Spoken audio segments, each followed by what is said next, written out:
Yes, we're here. We can hear you. It's all good. Fantastic. Thank you very much for having us. So I'm the one in the UK. So I'm Oscar Clark, and I am delighted to be joined by basically some of the sort of most interesting people talking about blockchain right now. And we've all been talking about it for a long time.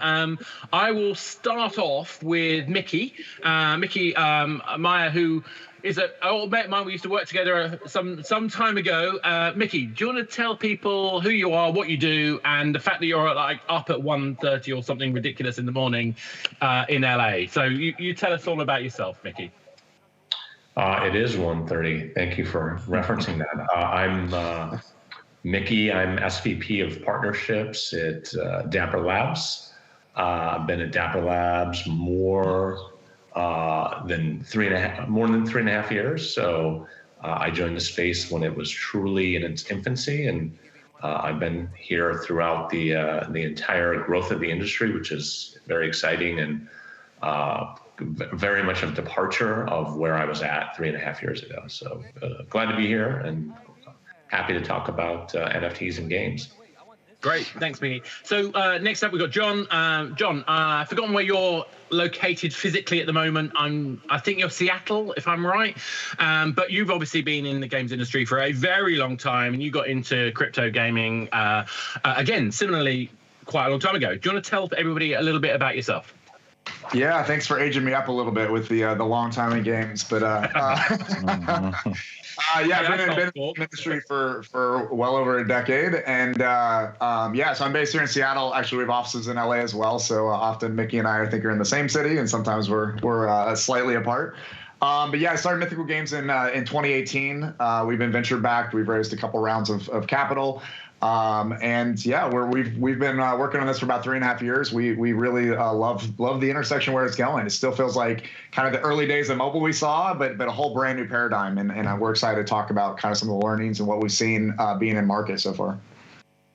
And last but definitely by no means least, we've got Dean. Dean, I think you're San Francisco based. Again, ridiculous o'clock for you. Again, thank you so much. Dean is one of the sort of most influential people when it comes to what's going on in the games industry. And of late, in particular, I've noticed an uptick in the volume of NFT-related articles that Dean has been doing. So I couldn't not ask somebody like him to join us and give us his view from that kind of lofty position of this is what's happening. These are the people who are interested in it. So Dean, I'm kind of spoiling the line there, but Dean, could you tell everybody a little bit about yourself and your background and your interest in NFTs? Yeah, I have been writing about games on a daily basis since about 1996, so 25 years now, and I've been a tech writer longer. And I used to do about 20% of my time on games, but now it's about 80% and maybe 20% on tech. But that tech is important. I think it's one of the things that brought me to, be interested in blockchain. And so at GamesBeat and VentureBeat, we're always interested in sort of the seams between industries that form when new ideas appear. And blockchain, cryptocurrency. I think I wrote my first NFT story back in 2017 or so, and yeah, it's fascinating time right now. And obviously, I had a little dabble with blockchain stuff myself, working with Tony. We're going to get to talk to Tony later from Reality Clash. So just for context, I mean, not only am I old, and done lots of stuff in games, but that's kind of why I have a personal interest in this space. Let's talk a little bit about NFTs. I'm going to start actually with Dean.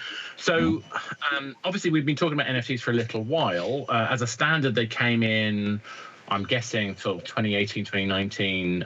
So some time ago, but they seem to have exploded in the mythology and the language of games recently. Do you have a kind of a take on what you think is the sort of general status of where we are as an industry in games looking at NFTs? Yeah, I think the Blockchain Game Association I think, formed in 2018. It's like, so this is a very young industry, and it formed with 8 companies at the time, right? And now they have more than 300 companies involved in blockchain games. And so that tells you that there's been a ton of startups. Some of them, like John's company, are valued in unicorn status now. And so that has been very interesting to see. Companies like Sorare, Dapper Labs, Atomoka, they've all raised very large rounds this year. A couple $1 billion worth in, I think, one of the quarters alone, and one of the crypto publications said that more than $4 billion has been raised this year, right, for just blockchain games, and that NFTs are hot. Axie Infinity took off. Play to Earn has become sort of something everybody's watching, and all of the big companies in this space have been sort of on the sidelines, and everybody hopes that they're going to come in and take the home market to the mainstream. Sort of get away from this very technical sort of wallet knowledge that you need to do and just make it easy, make blockchain games and NFTs much easier for regular consumers to understand. But I think what's going to happen, though, is that those companies on the sidelines are going to stay on the sidelines for too long. They're going to be scared of regulation. They're going to be scared of what kind of reaction the gamers are going to have. And I think the startups are going to steal the market. So that's the kind of like line in the sand there. So let's start with you, Mickey.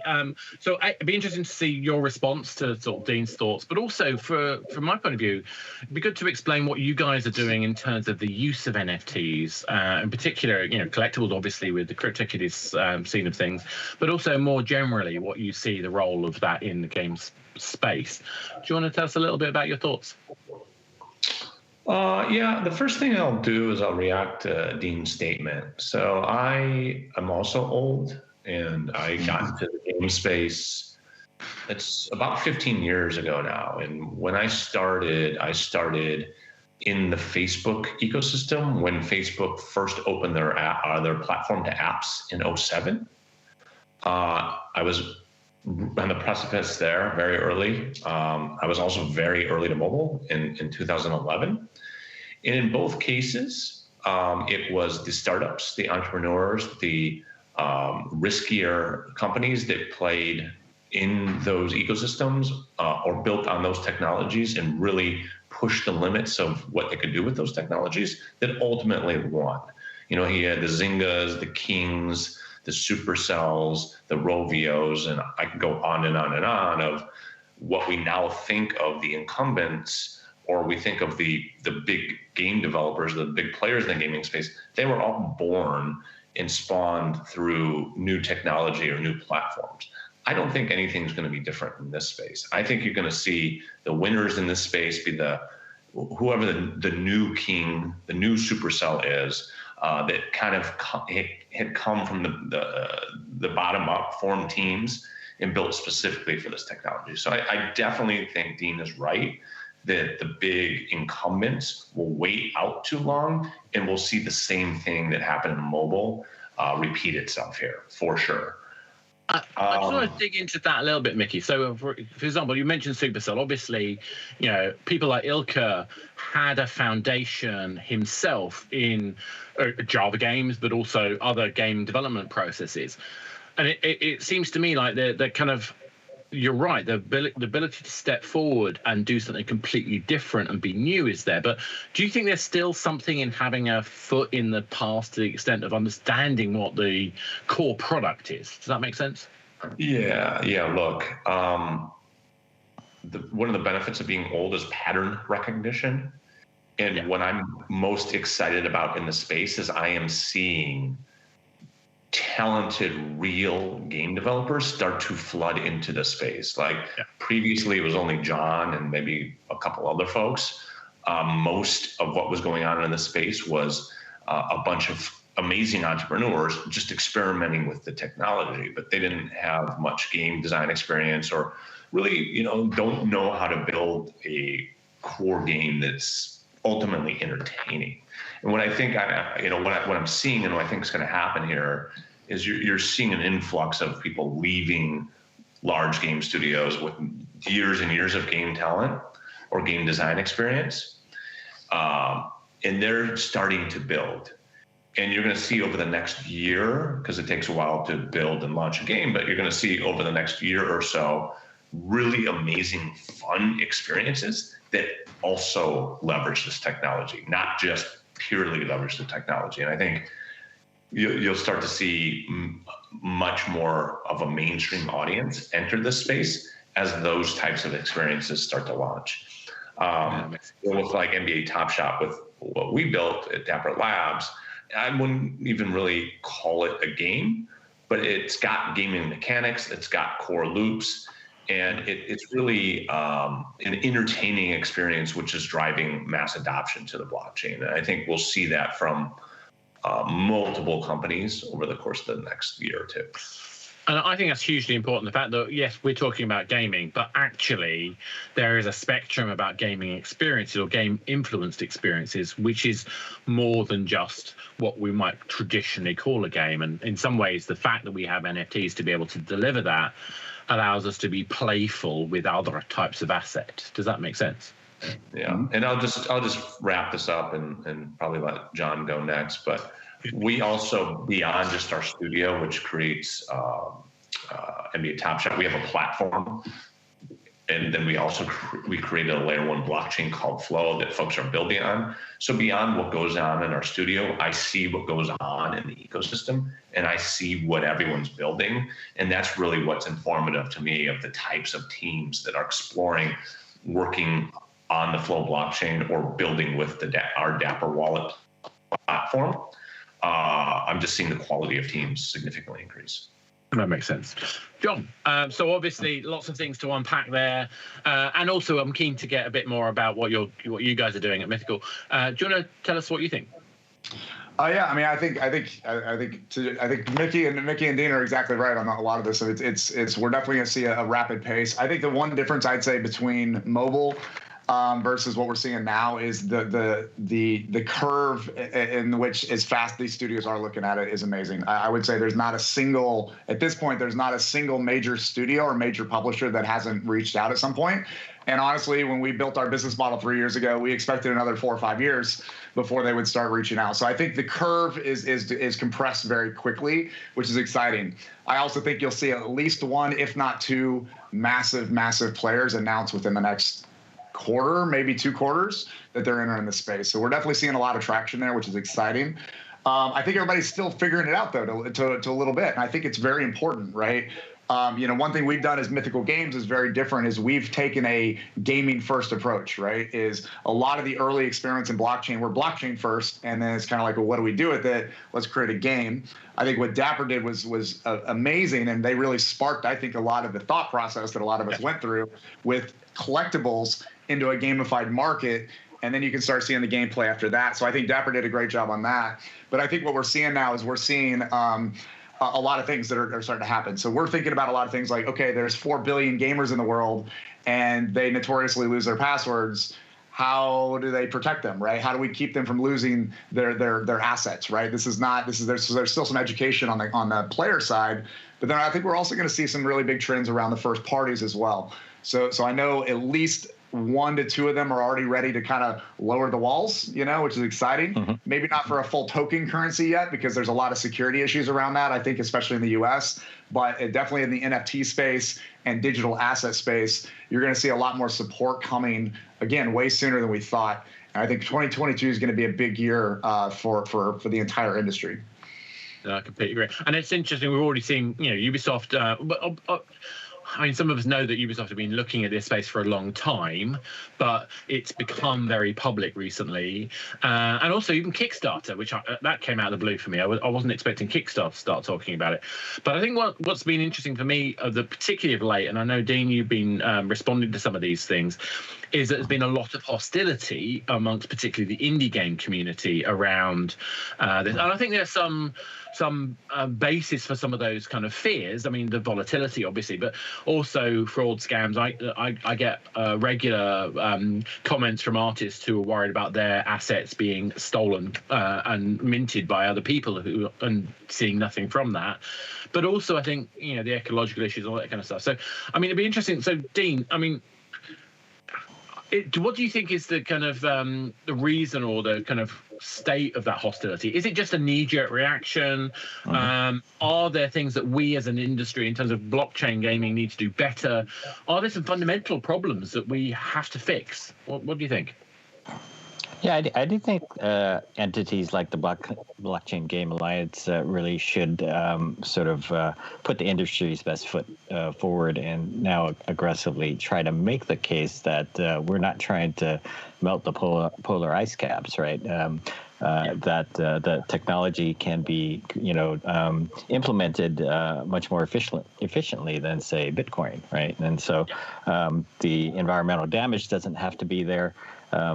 The scams, I think a lot of people are equating blockchain games and NFTs with loot boxes, right? And if you had proper game design, you could design those loot boxes right out of that game, right? You can design your games in a consumer friendly way, and that problem goes away. And so there's inherently nothing scammy or nothing wrong with having NFTs attached to a game.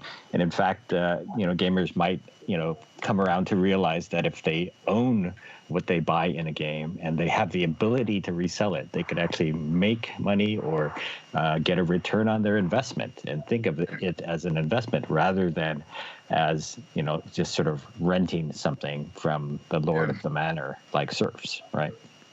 But the only concern I have with that, and I entirely agree with that, but I do think that there's an assumption, therefore, that play to earn is going to be the default behavior, whereas I think it's a secondary market. It's a secondary behavior, and most people want to enjoy their game and get the value out of the assets they own as fans of that game, in the same way that I want, a Fallout T-shirt, in the same way that I want to have, anyone would think I like the game Fallout. It's that to me is what the value is. As a person, others will want to resell those assets, and the fact that we can own them, I think, is interesting. I don't think it necessarily equates to play to earn is the default model. That's my view. I mean, Mickey, let's go to you, and obviously, tell me why I'm wrong, or what other things that Dean's highlighted in terms of those issues. What do we need to do to make people feel more comfortable that NFTs aren't there to, hunt them down? I'm not too worried about it. People don't like change. You saw the same backlash when free-to-play was introduced to the West. It was even worse than this. And as soon as users found something they enjoyed playing, all the noise went away. The same thing is going to happen here. It's like I would just ignore the noise and just push forward because the gamers will just get used to it when they find something they enjoy. The eco stuff is another component to this. It's completely overblown across the board. We just don't say these things. A third-party eco audit was just done by Deloitte on the Flow blockchain.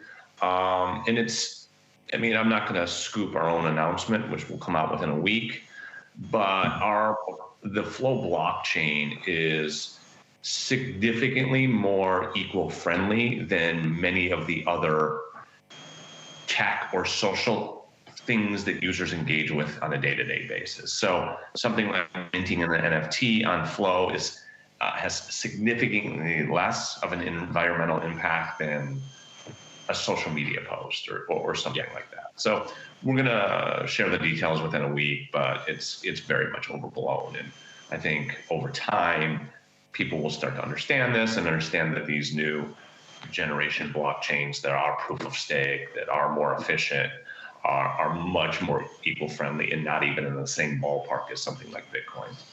Yeah, exactly. John, what about yourself? I think a couple things with it. One is I think Mickey's pattern recognition is definitely a really important thing, right? We definitely saw the same stuff in free to play and mobile. We got things like, this isn't real developers, these aren't real players, this isn't a real game, this isn't real game mechanics. Well, it's 75% of the entire market now, 15 years later, right? So these things establish, and then out of that, what you'll see is even the traditional games, right? I came from Call of Duty. Call of Duty was, tens of millions of players a year, maybe 100 million players a year. $10 billion a year in revenue. They've embraced now since then free to play. They've embraced free to play with like Warzone. They've embraced mobile now. Now they have 500 million players in the ecosystem. Exactly. They're doing $3 billion a year in revenue, right? So it just takes some time to embrace this and see that innovation happen, and we will definitely see it.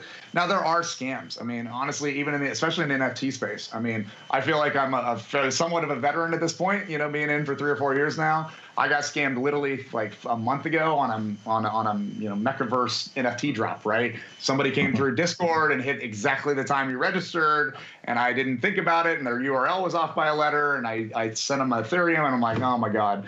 So there are problems there, and we have to kind of take care of that, and we have to really police that and build a better opportunity. No, exactly, and I think that you've hit the nail on the head. I think that's definitely the way things are going. So, I mean, let's kind of, just to add to that comment about heard it all before. I remember in 2001 when I was told no one's going to want a camera on a smartphone. I was told no one's going to want a smartphone. I was told no one's going to want to look at the internet on a phone. And we were stupid enough to try and do Java mobile games at that time.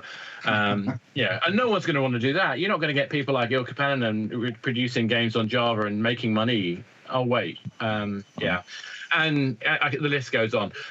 So let's sum up then. So, Dean, where do you think we are in terms of what's coming in the next 2, 3, 5 years?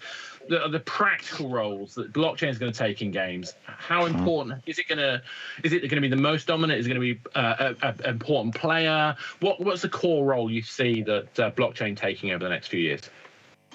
Well, I think that one of the things that has to happen is that like the crypto native people have to get together with the gaming native people and produce sort of some awesome gameplay, right? And get some really good, healthy game companies off the ground here and creating things that consumers are going to love. And when they do, that's when the mainstream adoption will happen.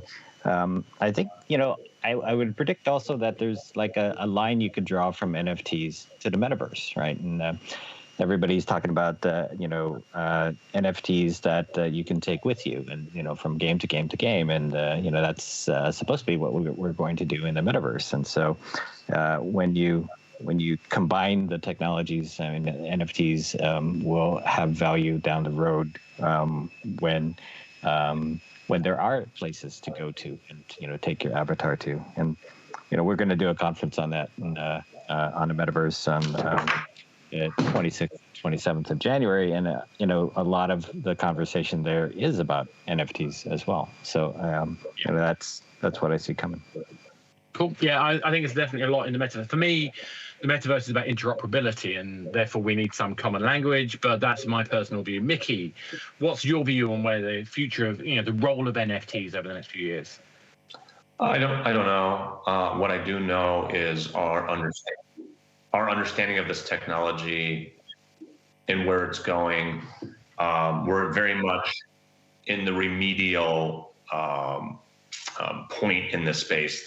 There's so much growth. There's so much use out of the smart contract technology that folks aren't even touching yet, that would contribute to what we would think is a metaverse.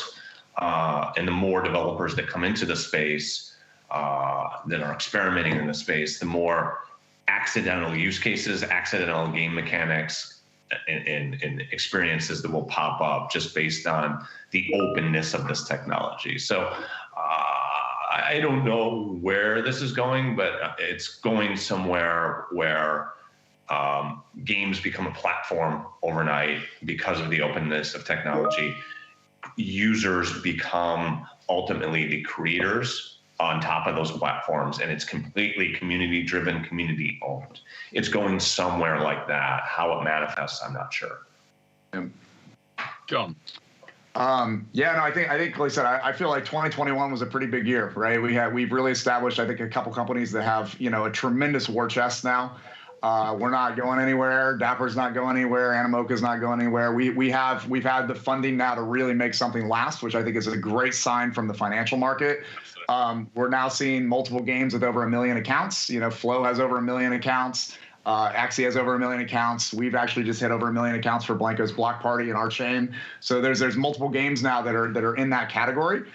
We can all pat ourselves on the back that we hit 1 million. There's still 3.999 billion left, you know, to go after. So we're definitely just getting started. But I think what we're seeing is we are seeing very interesting economic effects. We're seeing stats like, hey, we have 18% of our players that have never really played the game, right? But they still get enjoyment, just like they do at Dapper, to trade in that market, right? To be part of a collective community, a collector community, and be able to kind of play in that, right? That's an amazing effect. We're now starting to see big studios, when they hear, oh my God, 18% of revenue could be lifted by just having kind of this concept of this economy. That's massive, right? The whole world of free to play is now based on arbitraging cost of acquisition to LTV. 18% moves mountains, right? So I think we're going to see a lot of new stuff happening. I'm not saying that's the reason to get into it, but I'm saying these are the effects that will drive more people into the ecosystem. So next year, I think is going to be massive. I really think 2022 will be a major breakout year.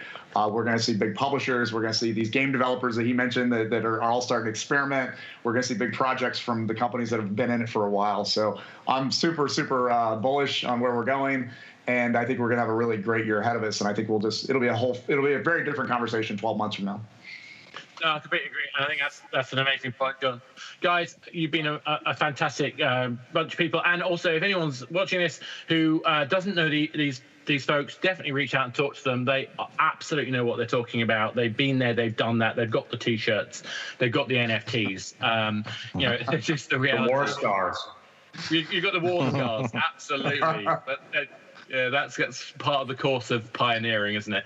Guys, thank you so much. I'm going to now switch over to talk now to Tony Pierce from Reality Gaming Group and also Sebastian from The Sandbox. And we'll have a similar conversation, but obviously from a different perspective. Guys, thank you so much for bearing with us and staying up late to talk to us here. Thank you so much. Thank you. Thank you so much. I will be back shortly. Fantastic. So Thank John, you, Dean and Mickey, thank you so much. Wonderful.